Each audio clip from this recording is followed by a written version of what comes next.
Welcome to Superstitions and Traditions, our podcast about all of history's shenanigans. And there were a few good things here and there. There were a few good things. I'm Kristen. I'm Trish. And today we are going to talk about indentured servitude from the point of view of an indentured servant. Oh, very interesting. Okay. Tell us your story. All right. Here's our story.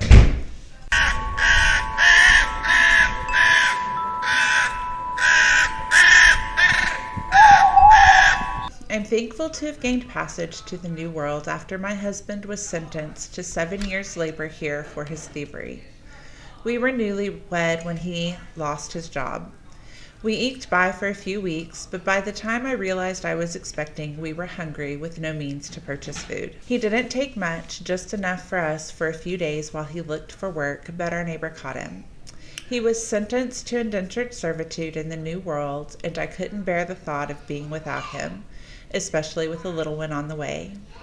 A sailor said he could help me, but I would have to pay for my passage with a 4-year commitment to servitude. He assured me I could be placed in the same household as my husband, so I agreed. I wasn't aware of how hard I was expected to work, that the days would be long with no break, that the lady of the house was so cruel and the man so handsy. I rarely see my husband. We don't even sleep in the same building. He's out with the farmhands while I'm inside with the housemaids. I hadn't told the sailor or my master of my condition, so when they found out I was pregnant, I was punished, and 3 years was added to my servitude. Ooh. My husband and I only have a year left of our contracts. With our freedom dues, we will be able to have our land to raise our son. I dream often of this, but nightmares we will not survive the final year keep me up some nights. Very interesting. Okay, Yeah. so you are in...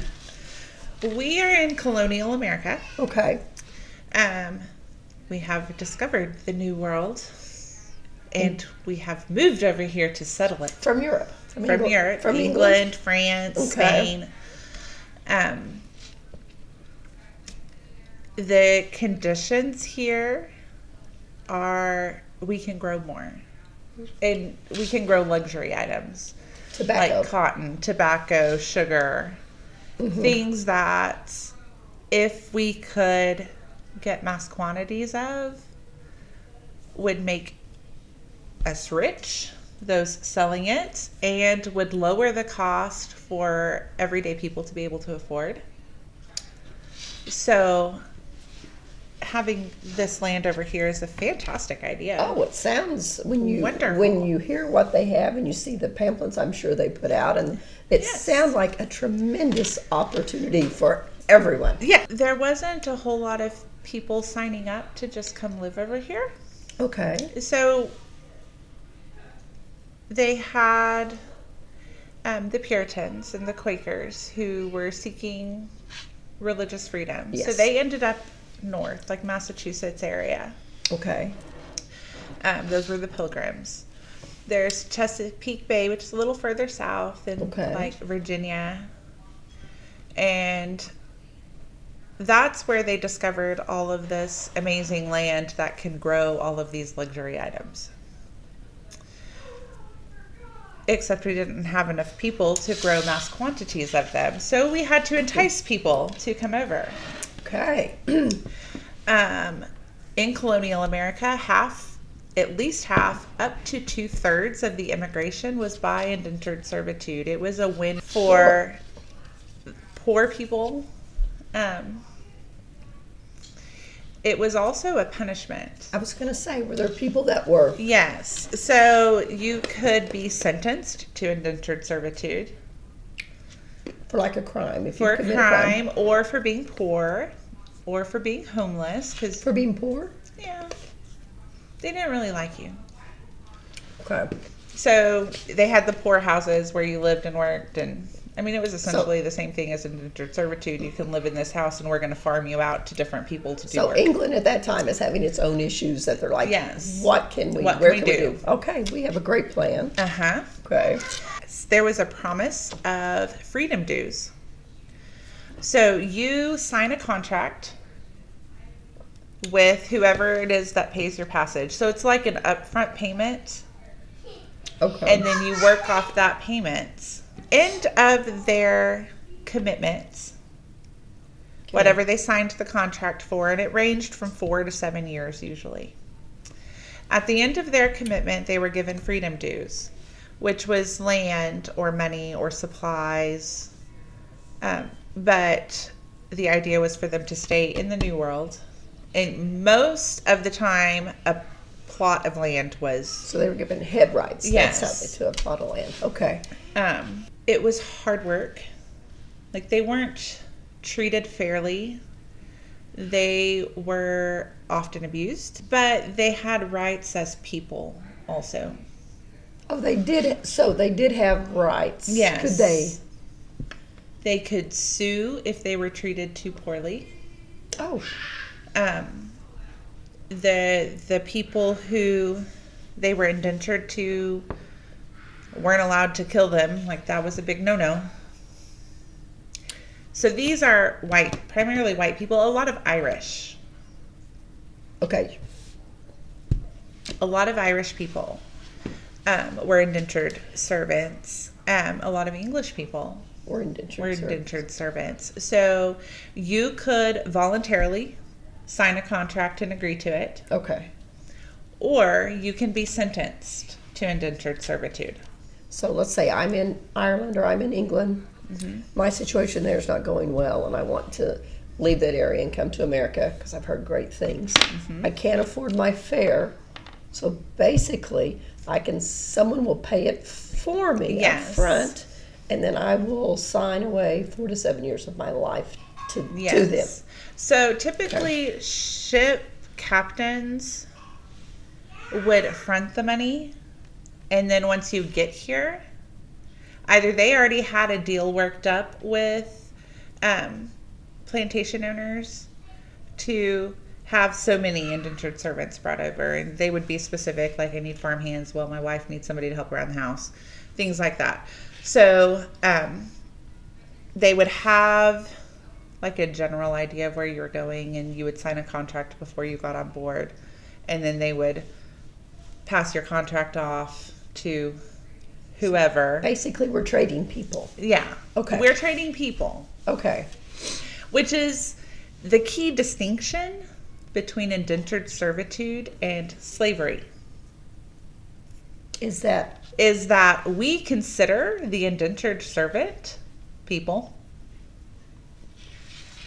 okay? They had rights.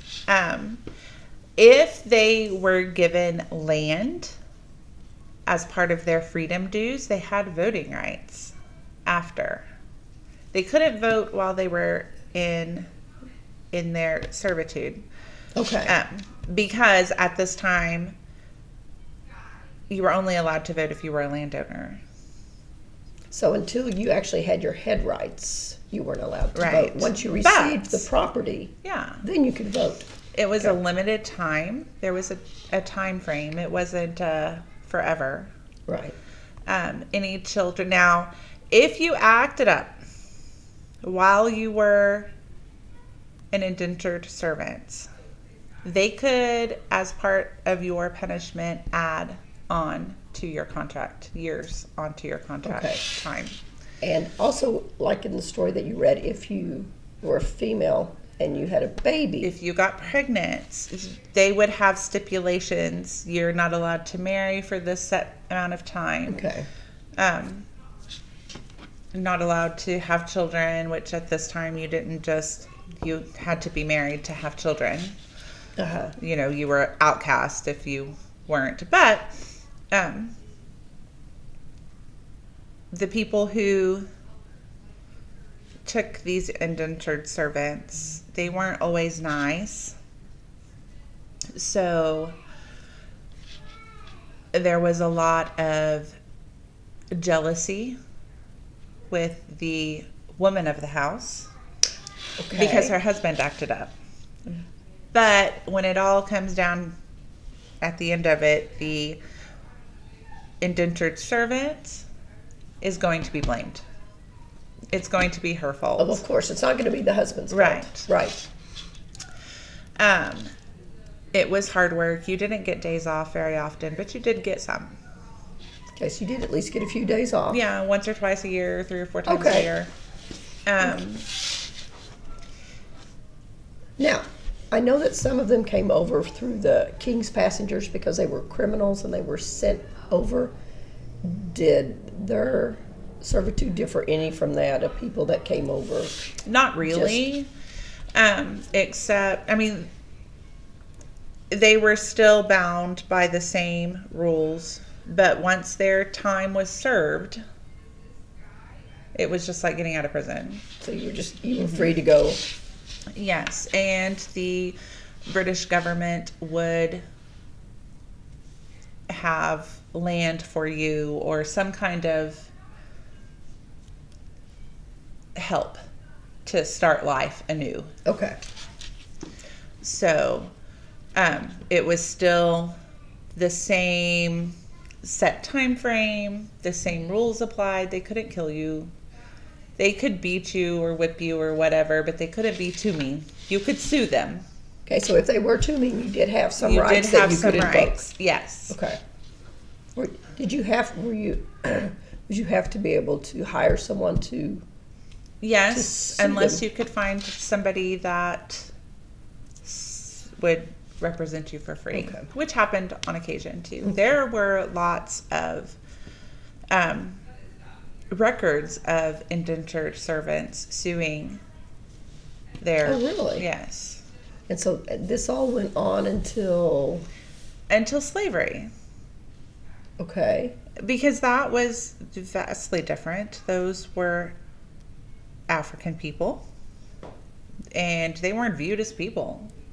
So you could be as mean as you wanted. You didn't have to give them days off. You didn't have to give them their freedom They were at the given end. land after 7 years. Right. Another difference is if you did get pregnant during indentured servitude and you had a baby, your baby was not their servants. So was your baby considered free? Mm-hmm. But was it allowed to stay there with you? Yes. Okay. However, if a slave had a baby, they got another slave. Yes. So that is another one of the big differences between indentured servitude and slavery is they weren't ever going to have voting rights. A slave will never have voting rights. They're never going to own lands. They are never going to have their freedom. And any child they have can be ripped away from them and sold At any time. at any time. They did not have the right to sue. They had no rights at all. They were considered property. A slave was property. An indentured servant was somebody who worked for you because they owed you money. Okay. It was a rough life. Right. People were mean, But there was hope. but there was hope. Okay. There was hope. Most of the time. But half of the time there was hope. Nearly half of indentured servants died before the end of their contracted time. Oh, wow. So, I mean, it was still a rough life, but it was not slavery. There were no white slaves. Exactly. There. Right. So, in that idea, the idea that these indentured servants were slaves and that And most of them made the choice to come Yes. over. I mean, Yes. now, again, the king's crew that were criminals that were right. but they would have been in prison in wherever they were. Right, before and they came had over. most of the time, a lot of times, not always, but a lot of times they had options too. Right. Like you can take this, serve your jail time here as an indentured servant, or you can go to the Tower of London or wherever, Right. Um, So they still had a choice. yes, that they still had a choice. Now, that's not to say that they weren't pressured or almost forced to sign the contract just so that they could get rid of you.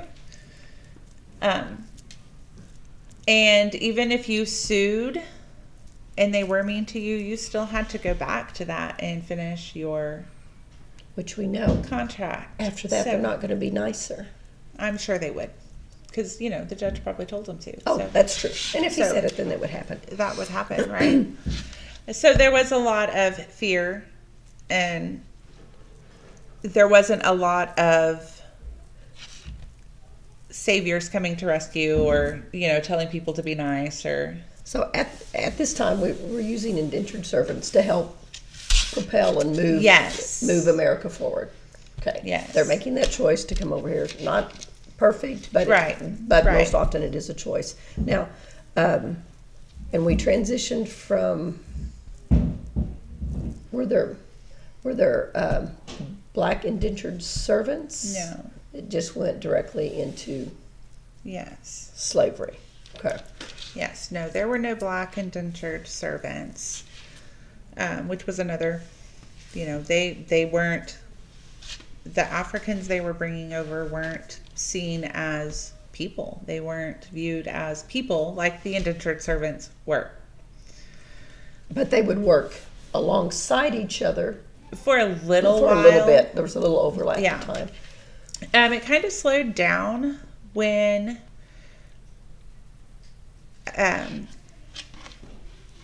the transatlantic trade started, because it was more beneficial to purchase an enslaved person that they're going to get to retain ownership of forever, Right.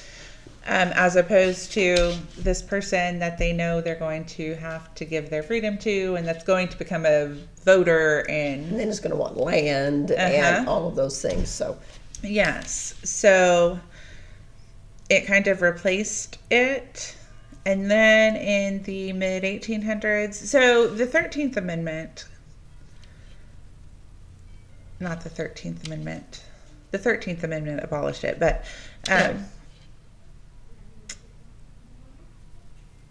I think it was the early 1800s, and I don't remember what amendment it was, but where they said, we're not abolishing slavery. If you have slaves, you can keep them, but you cannot bring any more here. oh, That was, it didn't really apply to indentured servitude, but they wanted, some areas pretended it did, so they Right. wouldn't allow indentured servitude. But then the Great Potato Famine and the Great Hunger in Ireland saw indentured servants coming over more. So there was Because- like a lag in it, okay. and then it kind of started up again. So once the famine hit, there wasn't work in Ireland. Right. I don't have fare to get to America. Right. So Right. that And, increased it a little bit. that was just a kind of a power struggle between the Free Irish and the United Kingdom, who had already merged with Scotland, because the king of Scotland was next in line to James the First was next in line to England. So when the English monarch died, he became England's king, but was already Scotland's king. So that united them. And then there's this little piece down here of Ireland, or up here, or wherever, and they're like, we want that too. And so they tried to force it, and it was all just a crazy mess. over it. Yeah, It was a it was mess. just It was a mess. crazy, just a mess. Indentured servitude lasted until the early 1900s. Oh, I did not realize it lasted that long. Yeah, the Great Potato Famine was the mid 1800s. Okay. I think it was in the 1840s when it started. So this was an option. I mean, millions were dying. Millions were starving to death in Ireland. And there was no help for them. So this was an option. Right. Because we have all of this land. And you can work, and then you'll be a landowner, and blah, blah, blah. Times were just hard back then. Times were hard back then. They were. However,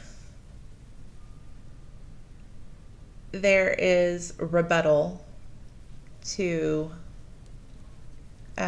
slavery, that white people were the first slaves, that we were brought over to be slaves Now, first. because there's a huge difference between, okay, I have committed a crime, I will do my sentence in America, or I will come over to America in hopes of finding a better world, but I will Right. make that choice.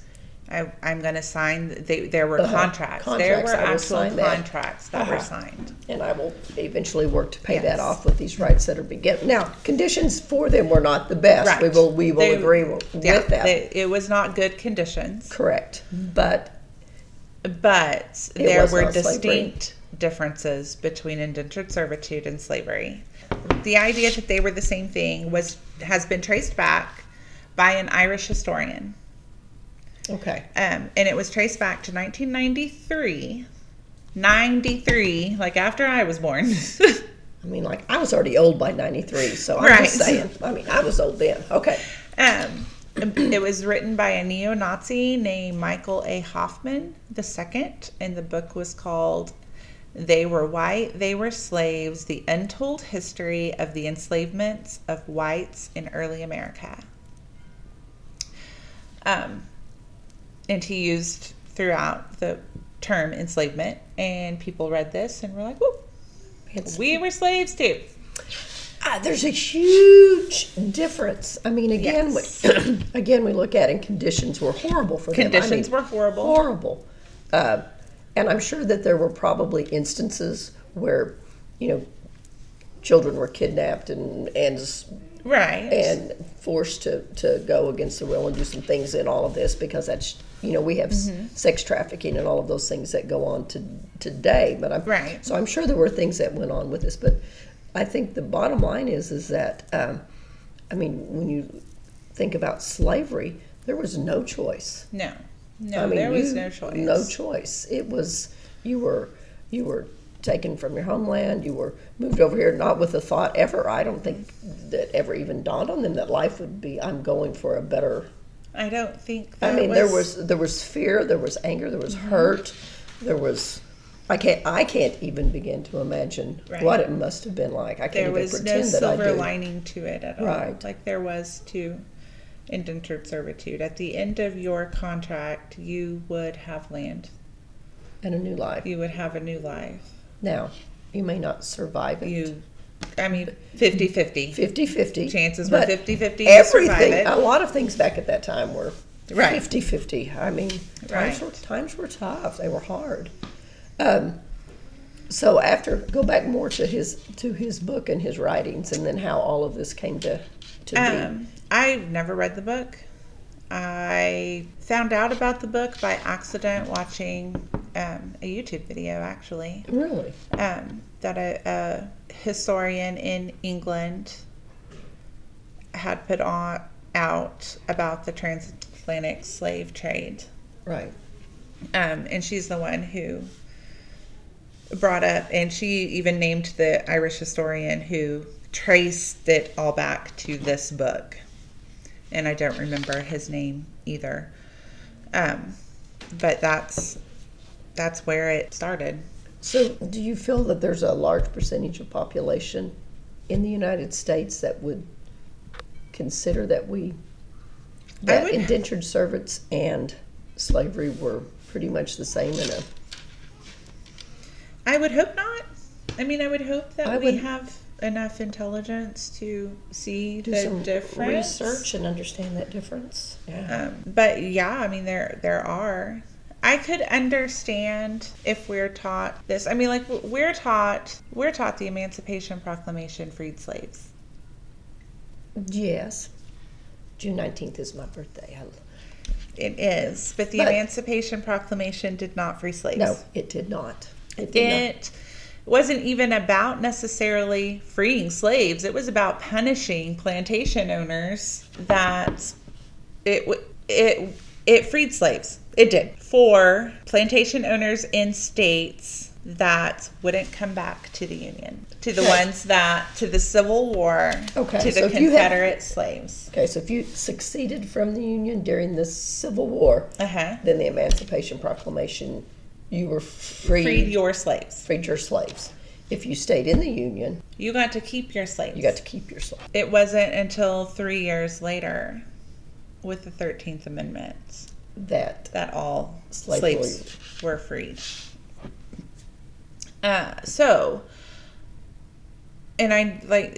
It was. I don't know if maybe it's I don't know, because people don't acknowledge the difference sometimes. They don't acknowledge even after the enslaved people were set free by the 13th Amendment, they weren't free. There was sharecropping. Yes. Which was essentially the same thing, only you can pretend you own this little place right here. Right. But you're still going to do the same work for the same. There's still, there's no workers' rights, and there sure as heck isn't any workers' rights for you. Right. There weren't workers' rights for white people. Right. There was a distinct segregation. Like, they couldn't even black people couldn't use the same door as white people. They couldn't go to school. They were getting second and third hand education from the stuff the white schools no longer needed or were out of date. Right. So we're keeping them uneducated. We're keeping them separate. Uh-huh. And none of this applied to indentured servitude. So if I was an indentured servant and I was free, I still had public education, access to public education. I could vote. I could still go. And at some point, I don't have to worry about separate but equal, which is, we know by no means equal. But Right. There wasn't people just because of the color of your skin or because of who you were that would see you gain something and burn your house down. I just can't even imagine what it was like. Once your indentured servitude ended, you were still a white person. Mm-hmm. Once slavery ended, you were still not a person, and you were still black, and they still had no respect for you. Right. So, I mean, that took a lot of work, 100 years I would worth say we're still working. Well, I mean, we're still working, yes, but as far as having the same rights, the same basic rights, rights as white people, that took 100 years. Oh yeah. I mean, we still see all the differences between. And I think that is kind of where this whole, nobody wants to, it's either, I didn't do that, I wasn't here, I didn't exist in that time. And I think the people that can say that without any kind of, not necessarily guilt, but without any kind of acknowledgement to their treatment are the ones that would, if they were born in this era, would own the slaves and have indentured servants. Yes. Because I think are going to be the politicians that are fighting to count their enslaved people as 2/3 of a person for the. Well, I think one of the greatest flaws of history is that as a nation and as humanity, we can't look at that and just go, oh man, that sucked. Mm-hmm. Admit to it and go, we were terrible. And how do we continue to make the world a better place for all of us to live together? Right. I mean, you can't ignore that those things happened because it's just. You can't compare apples to oranges. No. You can't compare indentured servitude to slavery. No. And you can't compare that to the plight of the Native Americans. Right. I mean, But even with, not to belittle that at all, because they were treated horribly as well. Uh-huh. We even tried to enslave them, but it was hard because, they had family and stuff here, and they knew the land, and they could run away, and they could hide. Yeah. They could tell their chiefs, and, there could be retaliation, which is why bringing people from Africa was such a better answer, because we could bring them here. They have no idea where they're going. They have no people here. They have no land. They're stuck. Even if they, and there were several slaves, there were indentured servants that tried to run away. They were returned just like the slaves, but they still, it might have added time to their contract. It would have added time to their contract, but still, at some point, they were going to be free. Yes. We had tried to enslave Native Americans, but that didn't work because of they're familiar with the land, their families are here, their people are here, they can hide. If they run away, they're going to, their families, their people are going to come find them if they don't come home. Right. So it made more sense for the transatlantic slave trade to take Africans away from Africa on a boat, thousands of miles away. Okay, from what they know. Because they're coming here, they don't know people, they don't know the land, they don't know the area, they're stuck. Okay, so even when they tried to run away or get away, so we're trying to enslave Native Americans, but we can't because we're running. So right. We're going to bring over another crew that we can. Yes. Enslave those. Yes, like Tibuta. Okay. In the Salem witch trials, it's assumed now that she was African American, an African American slave, but they weren't that far north at that time. Okay. She was actually a Native American slave. It wasn't voodoo, hoodoo, whatever that she was doing. It was, well, probably not even witchcraft anyway, but it was Native medicine and stuff. She was just smart about it and was like, yeah, I did. What are you going to do about it? What are you going to do about that? There you go. Try me. Try me. I'll get you too. Oh, wow. So, but it was a recent, just in the last 30 years, that we decided to equate indentured servitude with slavery. I didn't realize that. I know people throw, they take history and it's like the Bible. History's subjective. It's like the Bible. Yeah. You can take the Bible and you can pull out what that you want from that and kind of make it. History's that same way. If you don't try to understand all of it and try to put all of the pieces together to make sure that it makes sense so that we don't repeat the mistakes that we have made. And then to understand that just because we say that our ancestors have made mistakes, I don't know if we could call slavery a mistake, so please forgive me for that. Yeah. If our ancestors have done... Can be horrible people. And do horrendous things that, at that we have to be able to acknowledge that and then to try to make amends for what has happened. And I think that's with not only just, with slavery, but as we talk about, they weren't able to enslave the Native Americans, but they sure did take away our land and marched us on the Trail of Tears to a little area. And we made it sound pretty. Oh, we did. Yes. They signed treaties. Yes. To move and give us the land. It's like, no. We knew. And, they made throughout the American history, they worked really hard to make Native Americans sound like these horrible savages that were killing and plundering the colonies. We were just fighting back, trying to keep our land and our way of life. They forget to mention how we treated them first. We were as cordial as we could be. We weren't. I was waiting for you to come back on that. No, we weren't. Okay, so if something went wrong in one of the forts or the colonies or whatever, it was automatically assumed it had to have been the natives, and we retaliated. I was saying that the Native Americans. Yes, the Native Americans. We retaliated. It was never thought that maybe there could be a bad seed amongst us. It was always just.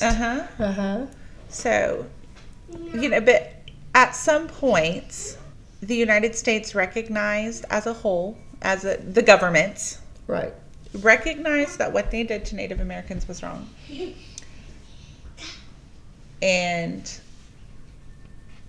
have at least tried some kind of amends. To make amends. As a country, we have we have given back some of the sovereignty Yes. to the Native American tribe that we had, that was taken, not near what we had. It is a small pittance. It is. Compared to what we had before, but that the government has at least attempted to do some of those Right. things. But there has been nothing for African Americans. There was when slavery ended, there were states and towns or townships, parishes, whatever, that paid the plantation owners for every enslaved person they had to free. But there was nothing. And there were times, though, that, and I would have to look, it was with the settling of out west when they have taken away some of the Native American land, taken away the land and stuff from some of the tribes, that blacks were allowed to buy that land that was taken from us. So, but still, I agree with what you're saying. There was never a public acknowledgement that this was wrong. Right. We still haven't. And now it's, well, I wasn't here, I didn't do that, or my family didn't own slaves, or, think about the race riots in Tulsa. I don't remember learning about the race riot when I was that was a in hidden high school. history. That was a hidden part that until now has recently started to come out, and people are starting to heal from that and trying to. I think there's a lot of healing that needs to take place. Right. And I think one of the biggest steps is to learn the difference between indentured servitude and slavery, and quit perpetuating that. Yes. No, it wasn't easy for them, but it was not slavery. Right. But it wasn't easy for anyone back then. I think we could. I'm saying that about the indentured servants, not about slavery. I'm saying that times were hard in colonial America, but you still had that choice. You still made that choice. Whereas if it was with slavery, you were. Right. There was no choice. You had no choice. You had no. Your land, your country, your home was plundered. Now there were agreements between ship owners and tribal leaders in Africa. Right. They did give them their people, but most of the time those were criminals, and that was like a sentence, kind of like indentured servitude. Right. But there was no agreement that it would end. It was, here are some people you can have. Don't destroy my village or hurt my other people. Right. And that's used a lot too. Well, they gave their own people away. Like that. You do what you have to do. You do what you have to do. Exactly. If you have someone, it was either they offer at you, right? They offer, or they're taking everybody. That's right. Then sometimes you have to make tough choices. But I agree with you. I think that, and there were instances of them going in and wiping out an entire village, burning it to the ground, and taking everyone. Yes. But there were no contracts signed. No, there was no land. No, I think even when there was an agreement made by the American government with slaves, what was it, 40 acres and a mule? Is that what it was? Something like that. There was supposed to have been. They reneged on it. The government reneged on it and never did it. Then there was sharecropping and separate but equal. Segregation, Jim Crow. Yes, separate but equal. Yes. But so very distinct. So why do you think we want to take history? Because let me back up. I feel as a Native American, but I think that when I look at what has happened to Native Americans and to the blacks with slavery, and even, as indentured servants, but not to the, again, they had their choice, but that wasn't perfect thing. But when I look at Native Americans in slavery, and I think about how it was for them, I feel sad. I feel guilt. Mm-hmm. And I think that should be a normal feeling. Now, that doesn't mean that, I think that my parents were directly responsible or someone else's parents were directly responsible. I think that I'm mature enough to see that as a time in history where we weren't the best we could be as far as a nation and people, and that we need to look at that and learn from that before we continue to go down that road and make those same mistakes. I don't understand the defensiveness around it. No, I don't get that either. I mean, I don't understand. I don't know why. I don't even have theories on it, other than it's just such a recent acknowledgement that Black people are people and not property. Right. Or that they are below. And I just don't white understand. people. Right. I don't understand. I think how it's just anyone can think that anybody else, is because of the color of their skin, is less than they are. I don't understand that. Or because of their gender. I mean, let's just put that, or sexual preference. We might as well get all of them. Get all of it out there. I don't think any of that makes us any less than anyone else. Right. I don't know. That's the only thing I've got. Is it such a recent belief that there's still underlying racism there? Even people who don't think they're racist, if you have that implicit bias. Yes. It's, and I mean, let's see, Grandpa was born in 40, Grandma was born in 41. So they grew up going to school separate but equal. Oh, yeah. It was, 62? Brown versus the Board of Education? And I'm 61, so I mean, it was in your lifetime. In my lifetime. I can remember what Pryor was like when I was growing up. I mean, it was, I remember a distinct event because I had gone to school in Tulsa, and we had moved to Pryor, and I'm at the running in the little Olympics track meet they have, and there was a runner from Shota who was Black, and we had ran a race together, and it was a close race, and I mean, we're like in the 6th grade, and we finished, and we just grabbed hands, and we kind of did a little run afterwards. And I can remember my parents being told that, we don't do that here. And I'm like, and Mom and Dad didn't, I'm sure they put them in their place and went, we're not going to, my daughter, if she wants to, right. Because, there wasn't a racist bone in their body. But I don't know, I would have never, it would have never crossed my mind because she was Black that we shouldn't celebrate a close race together, nor did it my parents. But there were still people in Pryor at that time that that did, I think, and I don't understand it. And I think that's the basis of it right there, was that's what they were taught, and they passed it on.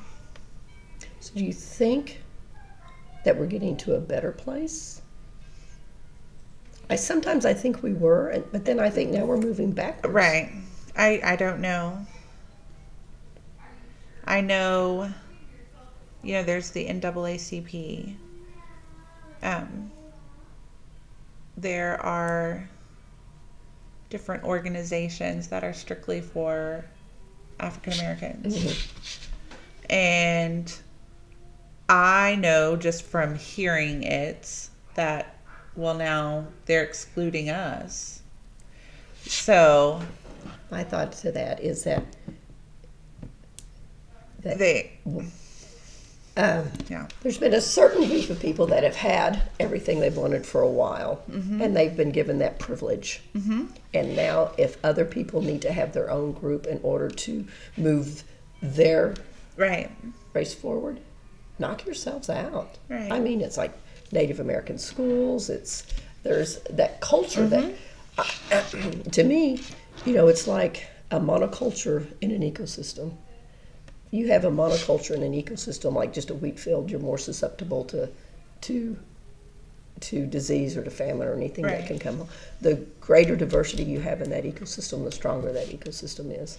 If we as humanity could reach a point where we see that diversity in our culture as making us stronger, not making us weaker, I think we could move everything forward. I taught and coached in, public schools forever. I would never, I wouldn't trade my experience with those athletes for anything. Mm-hmm. So, yeah, I don't know. I think it's learned behavior. Mm-hmm. But I think there's a responsibility on you as a person to live with that and not educate yourself. Right. And, this man's book written in 1993 probably sound really good to white people who were, we're only 20, 30 years after the civil rights movement. So being able to say, well, my family was slaves too because we're Irish or we're this or they were, I think that leveled the playing field for them some. Take away the guilt. Maybe. But I think, or maybe think that maybe they had to overcome. Maybe that's it. Maybe it's the need to feel like that we have overcome. But yeah, I don't know. They were treated differently even after that. So equating the two, in my opinion, is a form of racism. Like it's whether an intentional, it's a underlie. There's an underlie there. Hey, I struggled too. Or my family struggled. People who believe white privilege isn't a thing because they're not wealthy or whatever. Right. That's not what it means. It just means that you have generational wealth, or you have. There are things that you can access that aren't accessible. Experiences that you or the people directly, generations before you, haven't had that you have to overcome. Right. I mean, it's, worries I can't imagine as a parent having to worry about, your child being, out on the streets or stuff. I mean, I know we all worry, but because of the color of their skin, that any interaction they could have on the streets could be much more severe than someone who's... And if they make a mistake and do something stupid, the consequences for them is going to be much more severe. Yes. And then they're going to be used as a statistic to justify. Statistics, statistics are just sad. They are. There. Okay. Let us know your thoughts. And remember, times are hard out there. Love everyone. Please. Just love everyone. It's a good idea. All right. Thanks for watching. Leave us a comment, subscribe, unsubscribe if you disagree with what we have to say. I'm fine with that too. And we'll see you next time. Okay.